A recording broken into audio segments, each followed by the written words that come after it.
Hello everyone. German ইউনিভার্সিটিসগুলোতে apply করার দুইটা way. একটা হচ্ছে ইউনিভার্সিটির মাধ্যমে, আরেকটা হচ্ছে ডিরেক্ট ইউনিভার্সিটি পোর্টাল থেকে। তো আমি আপনাদের তিনটা ভিডিওতে দেখাবো। ফার্স্ট ভিডিওতে দেখাবো কীভাবে ইউনিভার্সিটি অ্যাকাউন্ট খুলতে হয়। সেকেন্ড ভিডিওতে দেখাবো কীভাবে ইউনিভার্সিটি অ্যাপ্লাই করতে হয়। অ্যান্ড থার্ড ভিডিওতে একটা স্পেসিফিক ইউনিভার্সিটিতে অ্যাপ্লাই করে দেখাবো কীভাবে ইউনিভার্সিটি পোর্টাল থেকে অ্যাপ্লাই করতে হয়। So let's start first video, কীভাবে ইউনিভার্সিটিতে অ্যাকাউন্ট খুলতে হয় সেটা দেখা যাক। ইউনিভার্সিটি অ্যাকাউন্ট খুলতে হলে ফার্স্ট হচ্ছে গুগল সার্চ বারে টাইপ করতে হবে ইউনি অ্যাসিস্ট। এরপরে এই ইন্টারফেসটা আসবে, তারপরে এই ফার্স্ট ওয়েবসাইটে ঢুকতে হবে unassist.de। দেন এখান থেকে ঢোকার পর এটা হচ্ছে ইউনিভার্সিটির হোম পেজ। এখান থেকে হচ্ছে অল অ্যাকসেপ্ট করে নিব। এরপর আমরা ল্যাঙ্গুয়েজ সিলেক্ট করে নেব এখান থেকে এক্সপ্রেসে। তো এটা হচ্ছে ইংলিশ। তো ল্যাঙ্গুয়েজটা চেঞ্জ হয়ে গেল। এরপর হচ্ছে অ্যাকাউন্ট খোলার জন্য যেতে হবে মাই অ্যাসিস্ট অপশনে। এরপর হচ্ছে আমার অ্যাকাউন্ট খোলার জন্য সাইন ইন অপশনে ক্লিক করতে হবে। তো এখানে ইমেল অ্যাড্রেস এন্ড পাসওয়ার্ড দিতে বলতেছে, যেহেতু হচ্ছে আমাদের অ্যাকাউন্ট নেই, আমরা হচ্ছে নিউ অ্যাকাউন্ট খুলবো। সো আমাদেরকে ক্লিক করতে হবে ক্রিয়েট নিউ অ্যাকাউন্ট অপশনে। এরপর ফার্স্ট ইনিশিয়ালি আমাদের এখানে ইমেল অ্যাড্রেস দিতে হবে।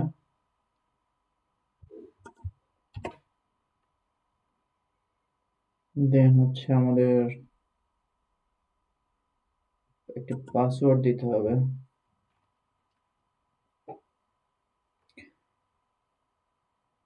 একটা স্ট্রং পাসওয়ার্ড দিতে হবে। তো হচ্ছে আমি আমার আগের একটা আইডি আছে ওইটার পাসওয়ার্ড ইউজ করতেছি। না, পাসওয়ার্ড হচ্ছে একটা নোটপ্যাডে লিখে নেই, দেন ওর থেকে কপি করে নেব।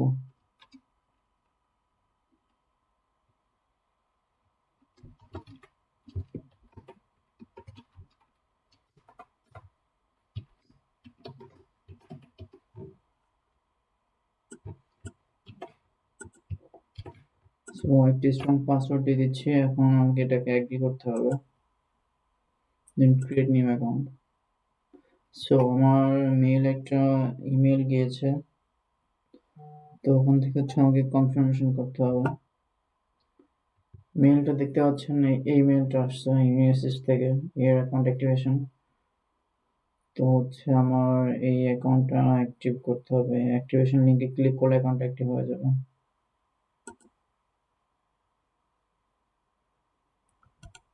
সো আমি যদি ল্যাঙ্গুয়েজটা চেঞ্জ করে নিই এখান থেকে, তার মানে বলতেছে যে হচ্ছে দ্য লিঙ্ক হ্যাজ এক্সপায়ার্ড। আচ্ছা, বলতেছে the link has expired, but এটা ভুল বলতেছে আমার ক্ষেত্রে। তো হচ্ছে কারো কারো ক্ষেত্রে ভুল বলতে পারে, বাট ভুল বললে হচ্ছে বাট এটা কাজ হয়ে গিয়েছে অলরেডি। তো এখন হচ্ছে এখান থেকে সাইন ইন করতে পারবেন। যে ইমেল অ্যাড্রেস এন্ড পাসওয়ার্ড দিয়ে হচ্ছে একটু আগে অ্যাকাউন্টটা খুললেন, সেটা ইউজ করেই সাইন ইন করতে পারবেন। তো এটা ওদের একটা রং মেসেজ, এটা ওদের একটা বাগ হতে পারে।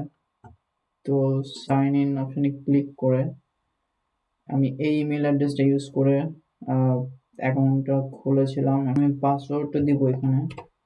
তারপর সাইন ইনে ক্লিক করলে আমি এখানে পাসওয়ার্ড আপডেট করতেছি না। দেন হচ্ছে আমার এই ইনফরমেশনগুলো ফিল আপ করতে হবে। ফার্স্টে পার্সোনাল ইনফরমেশন দিতে হবে, দেন কন্ট্যাক্ট ইনফরমেশন, দেন হচ্ছে এটা আমাদের লাগবে না, দেন হচ্ছে এডুকেশনাল হিস্ট্রি প্রোভাইড করতে হবে। So personal information, gender mail, first name Shakib, last name Hasan, তো নেম অ্যাফিক্স, বার্থ নেম এই দুটো না দিলে হবে। ডেট অফ বার্থ,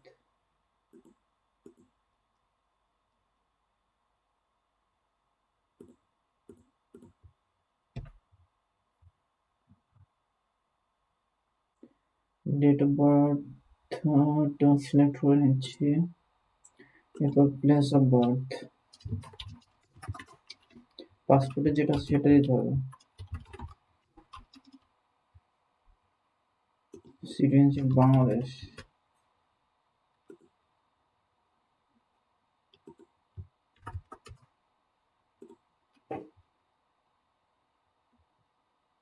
এরপর বলতেছে please select your citizenship if you are a citizen of several countries you must select all the countries.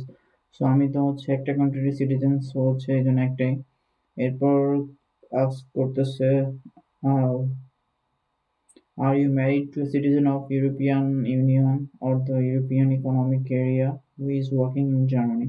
মানে European ইউনিয়নে কাজ করতেছে বা ইউরোপিয়ান ইউনিয়নের কান্ট্রিগুলোর মধ্যে কাউকে হচ্ছে আপনি ম্যারি করছেন কিনা, সেটা করে থাকলে ইয়েস, না করে থাকলে নো।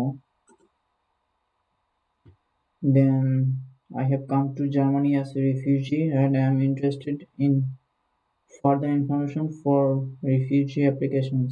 So না, আমি রিফিউজি হিসেবে আসতেছি না, আমি স্টুডেন্ট হিসেবে আসতেছি। সো এটা হচ্ছে আনচেকড অবস্থাতেই থাকবে। Then continue. এরপর কন্ট্যাক্ট ইনফরমেশন, এখানে স্ট্রিট নেম, হাউস নাম্বার দিতে হবে। সো আমি আমার উত্তর অ্যাড্রেসটা দিতেছি আগে যেটা ছিল।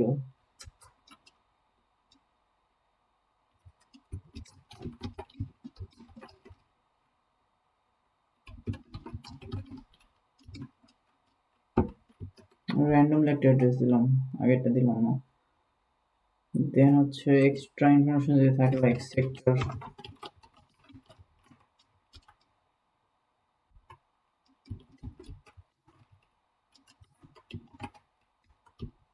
তো postal code 1230, city Dhaka, country Bangladesh. Then continue, এইসব ইনফরমেশন প্রোভাইড করে দেন কন্টিনিউ দিতে হবে। দেন hochschule.d only necessary for DOSV courses, এটা হচ্ছে বাংলাদেশিদের জন্য না আর কি, আমাদের সাধারণত এই কোর্স থাকে না আর কি, তো এটা হচ্ছে এমটি রাখতে হবে। দেন কন্টিনিউ করে নেক্সট স্টেপে যেতে হবে, এডুকেশনাল হিস্ট্রি। সো এডুকেশনাল হিস্ট্রিতে হচ্ছে school leaving qualification, have you graduated from school, এটা বলতে হচ্ছে আপনার এইচএসসির কথা বলতেছে, তো এটা হবে ইয়েস। তো in which country have you graduated from school or will be graduated shortly? So already graduated, সেটা হচ্ছে Bangladesh. Then name of your highest country living certificate, এখানে ড্রপ ডাউনে একটি অপশন আছে, বাংলাদেশ সিলেক্ট করার পরে একটি অপশন আসবে, সেটা হচ্ছে এই যে higher secondary certificate examination, so এটাই সিলেক্ট করতে হবে। Then other school living certificates, have you passed the, এটা উচ্চারণ করতে গেলে দাঁত ভেঙে যাবে, German word, at a student colleague or are you about to, so এটা আমাদের, সো বেসিক্যালি বাংলাদেশ থেকে যারা আসে তারা স্টুডেন্ট কলিগ করা থাকে না, তো এটা নো হবে। Degree after graduating from school, have you completed or will you soon complete a first degree program of a least 3 years, এটা হ্যাঁ, এটা হচ্ছে মাস্টার্সের জন্য তো অবশ্যই ইয়েস হবে, কারণ হচ্ছে ব্যাচেলরদের জন্য ইয়েস হবে, কারণ ব্যাচেলর তো 25% হচ্ছে একটা ইউনিভার্সিটিতে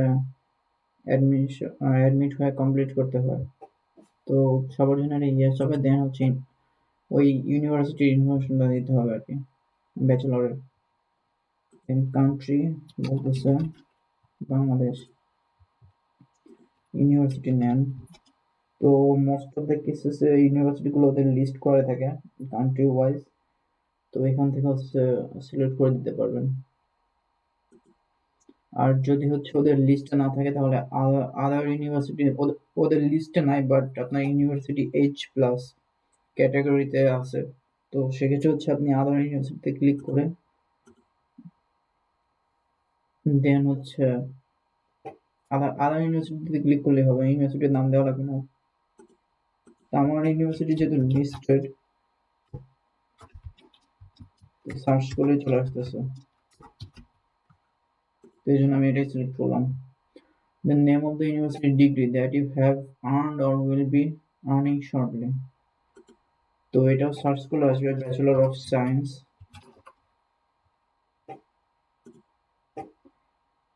আর না থাকলে আদার ডিগ্রি সেম ওয়েতে, বাট আমার তো আছে লিস্ট করা। The name of your subject, সাবজেক্টের নেম, এটাও সার্চ করলে আসবে।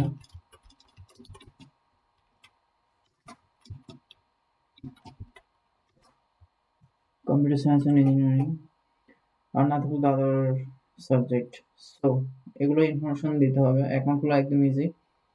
এরপর হচ্ছে এটাতে ক্লিক করতে হবে I have read and do accept the current terms and condition, এখানে ক্লিক করে সেভ করলেই আমার অ্যাপ্লিকেশন নাম্বার রং পাসওয়ার্ড। ওকে, পাসওয়ার্ড হচ্ছে এখানে আমার আগের অ্যাকাউন্ট থেকে নিয়ে নিছে, তো আমি আমার কারেন্ট অ্যাকাউন্টের পাসওয়ার্ড দিয়ে save. So your new inbox, so এটা any message from Unisys will be made available to you in your inbox. Confirmation, I hereby confirm that I regularly check my inbox for new messages. So আপনি apply করার পরে কোনো update আসলে সব হচ্ছে আপনার ইউনিভার্সিটির একটা ইনবক্স আছে ওখানে আসবে। তো সেটা হচ্ছে ওরা কনফার্ম করতে বলতেছে, আমি কনফার্ম করলাম যে হচ্ছে আমি রেগুলারলি চেক করব। তো ইউনিভার্সিটি ইনবক্স আছে যে এটা মাই ইনবক্স, তো এনি আপডেট হচ্ছে এখানে আসবে। দেন হচ্ছে মাই অ্যাপ্লিকেশন, মাই অ্যাপ্লিকেশনে ক্লিক করলে দেন আপনি পাবেন অ্যাপ্লিকেশন ওভারভিউ। যদি কোনো মানে এখানে গিয়ে হচ্ছে দেখতে পারবেন অ্যাপ্লিকেশন কি অবস্থায় আছে। আর হচ্ছে এটা হচ্ছে আমার ইমেল অ্যাড্রেস, আর এটা হচ্ছে আমার ইউনিভার্সিটি আমার অ্যাকাউন্টের নাম্বার। তো হচ্ছে আপনার অ্যাপ্লিকেশনে কোনো কোয়েরি থাকলে ইউনিভার্সিটি হচ্ছে আপনাকে আইডেন্টিফাই করবে এই নাম্বার দিয়ে ফার্স্টে। এরপর হচ্ছে আমাদের ডকুমেন্টসগুলো আপলোড করা লাগবে। তো ডকুমেন্টস আপলোড করার কিভাবে করতে হয় এটা হচ্ছে আমি নেক্সট পার্টে দেখাবো। কোনো একটা ইউনিভার্সিটিতে অ্যাপ্লাই করার সময় তখন হচ্ছে আমি ডকুমেন্টস আপলোড করাটা দেখাই দিব। সো আজকের ভিডিও এই পর্যন্তই। নেক্সট পার্টগুলো দেখতে অবশ্যই stay connected with me. Thank you everyone.